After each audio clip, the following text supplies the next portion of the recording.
Code of conduct for civil servant, लोक सेवकों हेतु आचरण संहिता। आप इसे ब्यूरोक्रेट्स या नौकरशाह के प्रति आचरण संहिता भी कह सकते हैं। भारत में लोक सेवकों के विभिन्न कार्यों को परखने हेतु अलग से कोई नीति शास्त्र विकसित नहीं किया गया है, बल्कि लोक सेवकों हेतु विकसित आचरण संहिता ही लोक सेवकों के कुछ आदर्शनात्मक अपेक्षाएं करता है और उन पर कुछ प्रतिबंध लगाता है। इस प्रकार से लोक सेवकों हेतु आचरण संहिता नियमों का एक समुच्चय है, सेट ऑफ रूल्स है। इस प्रकार से इस सेट ऑफ रूल्स, नियमों के समुच्चय में कोई व्यक्ति हो सकता है, कोई संगठन हो सकता है, और इस व्यक्ति और संगठन के संदर्भित जो भी रिस्पॉन्सिबिलिटीज हैं, जो भी जवाबदारियां हैं, इन सभी जवाबदारियों को एक सैद्धांतिक मूल्य और मानक स्तर पर आंकलन करने की जो क्रियाविधि एक सिविल सर्वेंट के अंतर्गत होती है, वही उसके आचरण के रूप में परिलक्षित होना चाहिए। इसे ही आचरण संहिता का नाम दिया गया है। सरल शब्दों में देखिए, लोक सेवक अपने कार्यों के दौरान जनता के प्रत्यक्ष संपर्क में आते हैं, अतः साधारण जनता के लिए आदर्श होने के लिए उनका नैतिक स्तर उच्च होना चाहिए। जनता से संपर्क सीधा सीधा करते हैं, अतः उनका आचार व्यवहार उच्च होना चाहिए ताकि वे जनता के लिए एक आदर्श प्रस्तुत कर सकें। इस प्रकार से लोक सेवक सरकार के कार्यकारी अंग होते हैं। यदि वे भ्रष्टाचार, पक्षपात, भाई भतीजावाद आदि में लिप्त पाए जाते हैं तो सरकार की बदनामी होती है। इस प्रकार की जो क्रियाविधि है, इस प्रकार की जो विसंगतियां हैं, इन्हीं विसंगतियों को दूर करने के लिए code of conduct for civil servant, लोक सेवकों हेतु आचरण संहिता की बात करी जाती है। तो लोक सेवकों हेतु आचरण संहिता की आवश्यकता क्यों है?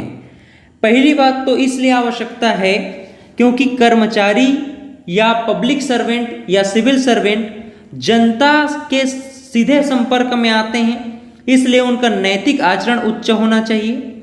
लोक सेवक गवर्नमेंट के कार्यकारी अंग होते हैं, अर्थात भ्रष्टाचार, पक्षपात, भाई भतीजावाद उनके अंदर नहीं होना चाहिए। सत्ता का दुरुपयोग करने से रोकना है और प्रशासनिक कार्यकुशलता को सुनिश्चित करने के लिए CCCS, code of conduct for civil servant, लोक सेवकों हेतु आचरण संहिता की आवश्यकता है।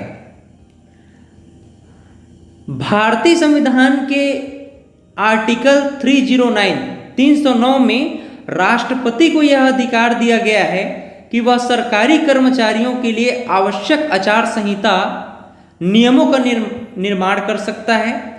इस प्रकार से अखिल भारतीय सेवा आचरण नियम 1968, अखिल भारतीय सेवा आचरण नियम 1968 अखिल भारतीय सेवा के अधिकारियों के लिए है।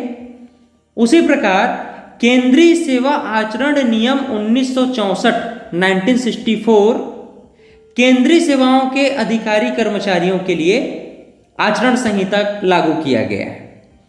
यहाँ पर जो अधिकारी कर्मचारी लोग हैं, इनके भीतर किस प्रकार की भावनाएं होनी चाहिए? तो पहली भावना तो ये होनी चाहिए कि लोक सेवक संविधान, विधि, नियम का पालन करें।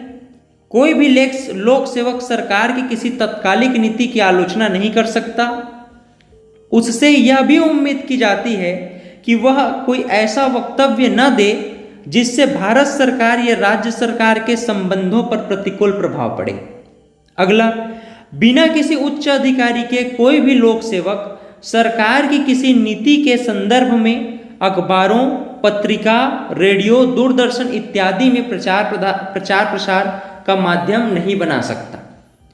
इस प्रकार से हम कह सकते हैं कि कोई भी लोक सेवक किसी राजनीतिक दल का ना हो या राजनीतिक दल का सदस्य ना हो और न ही उसके किसी कार्यक्रम में भाग ले सकता है। साथ ही लोक सेवक की राजनीतिक गतिविधियों पर प्रतिबंध लगाया गया है। लोक सेवकों को केवल और केवल मतदान करने का अधिकार है। कहने का अर्थ है कि आप एक लोक पब्लिक सर्वेंट बनते हैं तो आप किसी राजनीतिक दल के सदस्य नहीं हो सकते।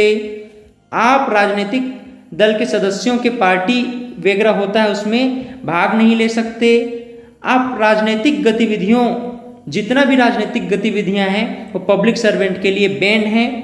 इस प्रकार से लोक सेवकों को केवल मतदान करने का अधिकार होता है। संविधान का, लॉ एंड ऑर्डर का, रूल्स रेगुलेशन का पालन करना, अपने उच्च अधिकारियों का सम्मान करना लोक सेवकों के आचरण संहिता हेतु एक आवश्यक अंग माना गया है। कर्तव्य निष्ठा, सत्यनिष्ठा, निष्पक्षता,